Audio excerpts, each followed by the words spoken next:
Well, thank you for joining me for week 3 in our 4-part series called Generosity, Living Open-Handed in a Closed-Fist World. We've been talking about the various principles that allow us as followers of Jesus to live the most generous lives of anybody. We talked about, first of all, that gratitude principle, that God's extravagant grace produces grateful hearts and generous lives. We looked at Psalm 116 together, how when we recognize how much God has saved us from, we cannot help but be grateful and generous with how we live, open-handed for Him, offering up our sacrifices, fulfilling our vows. And when we consider the gospel, we know the great generosity of God towards us in Christ. Secondly, we talked about the treasure principle, that your heart always follows your treasure. So choose your treasure wisely. Your heart always follows your treasure, so choose your treasure wisely. We looked at Matthew chapter 6, the folly of putting our treasure in the world where moth and rust will destroy, where thieves could break in and steal. And we talked about having our heart set on eternal treasure, because ultimately it reveals where our heart is and whether our God is money or hidden Himself, God Himself. So, what are you treasuring?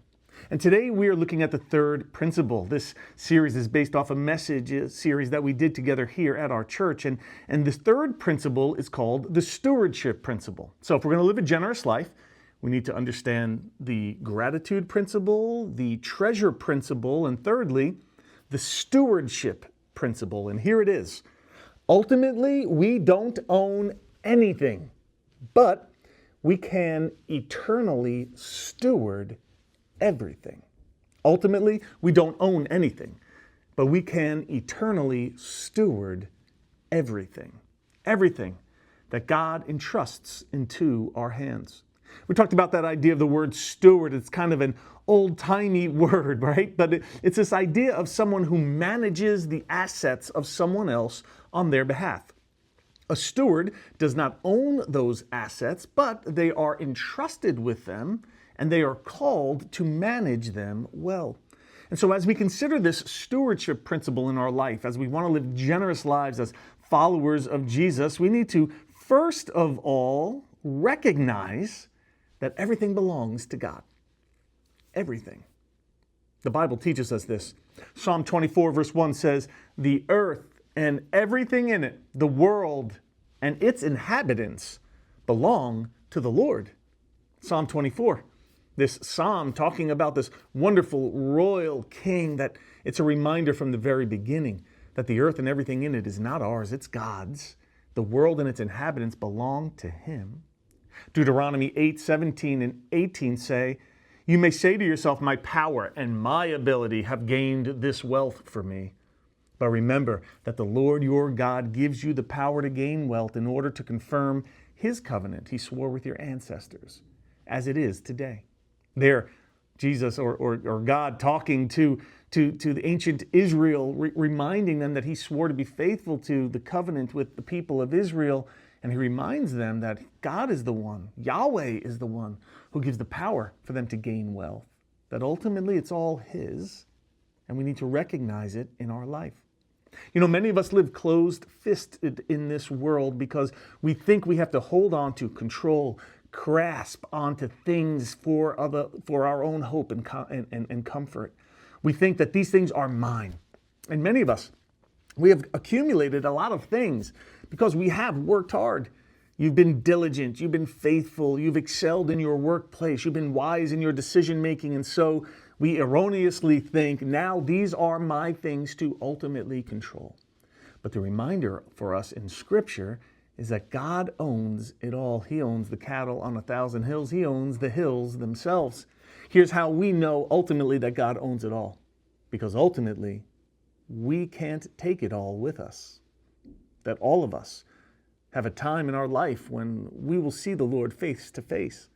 That death is inevitable. In fact, the book of Ecclesiastes talks about in several ways the folly of putting your hope in the things that you can accumulate: power, wealth, influence, And you don't know how the generations to come might manage those things. See, ultimately, we may live closed-fisted with the things entrusted to our care, but in the end, when we pass, our hands are open. We can't bring it with us. What a great starting point for us. Recognize God's ownership of all things. Reject this illusion of control and rejoice that He has entrusted things to your care. And that's the second point that we talked about on Sunday. Ultimately, we don't own anything, but we can eternally steward everything. He calls us to be managers, stewards. And we looked at that story in Matthew 25, that famous parable of the talents. Remember, talents were ancient first century ways of demarcating money, monetary amounts. There's some debate about how much a talent might be worth, but it was 15 to 20 years worth of a salary. And remember, the master entrusts to his stewards various amounts, various talents, and he tells them to be faithful with it. And it did not matter how many talents they were given. What mattered was, were they faithful to steward it? And the one who hid the talents, who was afraid to invest it, to care for it, to use it for good, was the one who was judged. You see, here's a reminder to us. While we do not ultimately own anything, God entrusts everything into our care for us to use it for His good. See, we have various levels of what God has entrusted to us. It is not up to us to compare ourselves to others. It's not up to us to fight for more in comparison to those in our life. No, we are to be thankful for the things God has entrusted to our care and ask, Lord, how might I use it, manage it for your good, not for my own comfort alone, not for my own desires and wants and accumulation of things, but Lord, how might I use these things entrusted to me to care for others? So identify what God has entrusted to your care. I want you to spend some time in your groups doing that as well. What are the things that God has entrusted to you? Now, in one sense, obviously, it's talking about material things, wealth, money, things like this. But beyond that, what relationships has God entrusted to your care? Who are the people in your life that God has said, I want you to care for, love, and lead? Husbands, wives, children, grandkids, friendships, relationships. What are the relationships that God has entrusted to your care? What are the gifts and talents, using talents in a different sense, right? What are the gifts and talents that God has given to you?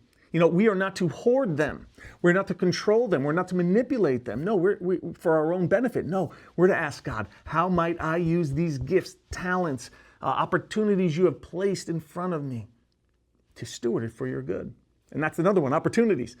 Before each and every one of us, each and every day, there's an opportunity to manage that situation well for the good of others and for the glory of God. I want you to think, what has God entrusted to your care?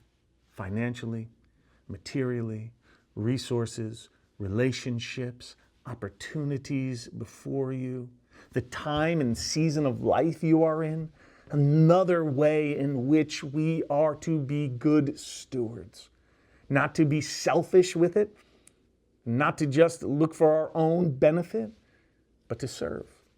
You see, this is how the stewardship principle allows us to live a generous life, allows us to live a life of open-handed service. See, when we recognize God's the ultimate owner, He places things in our hands, we are to look at them as tools given to us for a short period of time we have on this earth, even for short moments and seasons of life, that we are to steward well. What are those relationships, responsibilities, resources that God has placed right for you to care? And then lastly, ultimately, we don't own anything, but we can eternally steward everything. And we're to be faithful. Be faithful with what has been given to you. In 1 Corinthians 4, verse 2, Paul talks about this in the idea of the role of leadership in the church that he has been given, in the idea of stewarding well the gospel message that he says in this passage, 1 Corinthians 4, verse 2, in this regard, it is required that stewards or managers be found faithful. That's the requirement. Faithfulness. Faithfulness. Faithfulness. Matthew 25:21, at the end of that parable of the talents, he says this, well done, good and faithful servant. You were faithful over a few. I'll put you in charge of many things. Share in your master's joy. See, that's what we want to hear. Well done. Well done. We want to live our lives for the well done. That, Lord, I've been faithful to what you have trusted to me. So don't live in fear. Don't live in comparison.